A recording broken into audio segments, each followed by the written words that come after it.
ایوان صدر میں باجوہ نیازی ملاقات، اصل حقائق۔ گزشتہ روز جاوید چودھری صاحب نے اپنے کالم میں عمران خان اور سابق army chief general retired Qamar Javed Bajwa کی ایوان صدر میں خفیہ ملاقات کی رویداد شائع کی، جس پر ایک بار پھر اس موضوع پر بحث گرم ہوئی۔ ایک ٹی وی انٹرویو میں عمران خان کے chief of staff Shibli Faraz نے اس حوالے سے غلط بیانی سے کام لیا اور حسب عادت جھوٹ بولا کہ یہ ملاقات قمر جاوید باجوہ کی خواہش پر ہوئی، حالانکہ جب وہ ایوان صدر جا رہے تھے تو انہیں عمران خان یا کسی اور نے بتایا تک نہیں تھا کہ وہ کس سے ملنے جا رہے ہیں، اور پھر وہ خود بتا رہے ہیں کہ انہیں میٹنگ میں بیٹھنے دیا گیا اور نہ نکلنے کے بعد عمران خان نے انہیں کوئی تفصیل بتائی۔ انہوں نے آدھا سچ بتایا کہ عمران خان نے کھانا نہیں کھایا، لیکن یہ نہیں بتایا کہ غصے یا جادو ٹونے کے خوف سے جنرل باجوہ نے کھانا چکھا تک نہیں۔ چنانچہ میں حقائق کو درست کرنے کے لیے اسی روزنامہ جنگ میں 4.5 ماہ قبل 24 ستمبر 2022 کو شائع ہونے والے ایوان صدر میں چیف نیازی ملاقات حقائق اور نتائج کا ایک حصہ دوبارہ شائع کر رہا ہوں، جس کی اس دن سے آج تک ایوان صدر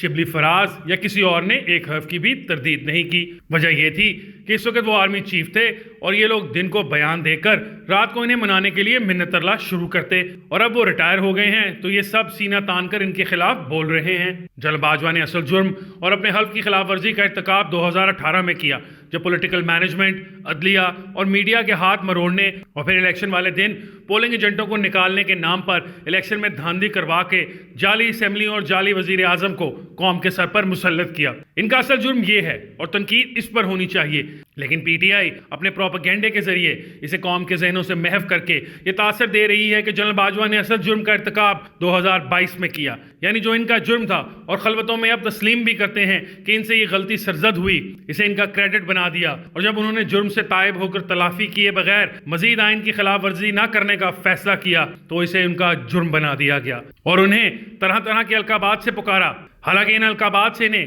نواز شریف، زرداری، اسفندیار ولی، سراج الحق، خالد مقبول صدیقی، محمود اچکزئی اور اختر مینگل وغیرہ کو پکارنا چاہیے تھا۔ ان کا اگر کبھی محاسبہ ہو تو 2018 کے کردار کی بنیاد پہ ہونا چاہیے، نہ کہ 2022 کے کردار کی بنیاد پر۔ اور آج ان کے ساتھ یا آج جو 400 تباہی ہے، یہ 2022 کی نہیں بلکہ 2018 میں فوج اور اس کے ذیلی اداروں کے کرداروں کا نتیجہ ہے۔ اپنے 24 ستمبر 2022 ایوان صدر میں چیف نیازی ملاقات حقائق اور نتائج کے زیر عنوان کالم میں نے لکھا تھا کہ حقیقت یہ ہے کہ حکومت سے نکالے جانے کے بعد شاید ہی کوئی روز ایسا گزرا ہو جب نیازی صاحب یا ان کے کسی نمائندے نے کسی نہ کسی چینل سے آرمی چیف یا ڈی آئی جی کا منت ترلا نہ کیا ہو۔ ان کا یہی مطالبہ رہا کہ وہ ماضی کی طرح انہیں گود لے کر موجودہ حکومت کو رخصت کر کے دوبارہ انتخابات کروا دیں تو وہ سب کچھ کرنے کو تیار ہیں۔ ان رابطوں کے دوران انہوں نے جنرل قمر جاوید باجوہ کو گارنٹی کے ساتھ ایکسٹینشن کی آفر بھی کی، لیکن وہ نیوٹرل رہنے پر اصرار کرتے ہوئے ملاقات سے انکار کرتے رہے۔ نہ چیف کے رشتہ داروں کو چھوڑا گیا،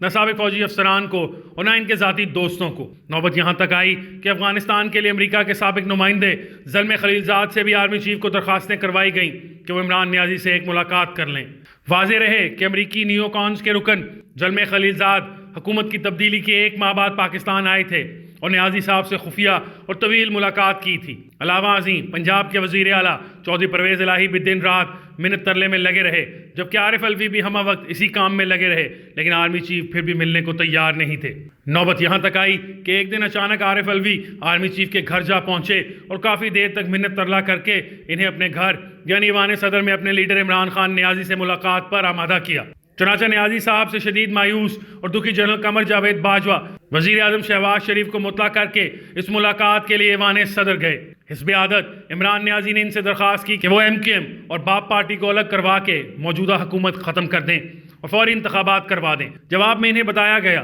کہ پہلے ہی پی ٹی آئی کے لیے غیر آئینی کردار ادا کرنے کی وجہ سے فوج بہت بدنام ہوئی ہے اور اب وہ دوبارہ یہ غلطی نہیں کر سکتے۔ ان کے سامنے اعداد و شمار رکھ کر بتایا گیا کہ اگر وہ اقتدار میں رہتے تو جون تک ملک ڈیفالٹ کر جاتا، جبکہ امریکی سازش کے جھوٹے بیانیے سے بھی انہوں نے ملک کو ناقابل تلافی نقصان پہنچایا۔ عمران نیازی اسرار اور عارف الوی وغیرہ بیچ بچاؤ یا منت ترلا کرتے رہے تو جواب میں انہیں بتایا گیا کہ ان کی تمام احسان فراموشیوں اور فوج میں تقسیم کی کوشش کے باوجود فوجی قیادت ان کے ساتھ دشمنی نہیں چاہتی، اور نہ یہ چاہتی ہے کہ ان کے ساتھ وہ سلوک ہو جو بھٹو یا نواز شریف وغیرہ کے ساتھ ہوا، لیکن فوج انہیں فوری طور پر الیکشن نہیں دے سکتی۔ وجہ اس کی یہ بتائی گئی کہ موجودہ سیٹ اپ نے آئی ایم ایف سے ڈیل کر کے وقتی طور پر ملک کو دیوالیہ ہونے سے بچا لیا، لیکن اس کا یہ مطلب نہیں کہ معاشی استحکام آ گیا ہے۔ اب بھی ڈالر اور مہنگائی کنٹرول میں نہیں آ رہے۔ روزانہ فوج اور حکومت کوششیں کر کے چند ارب کا انتظام کرتے اور ملکی انتظام چلاتے ہیں، جبکہ اوپر سے سیلاب نے کسر پوری کر دی ہے۔ تاہم اگر اتحادی جماعتوں کا آپس میں کوئی مسئلہ آ جاتا ہے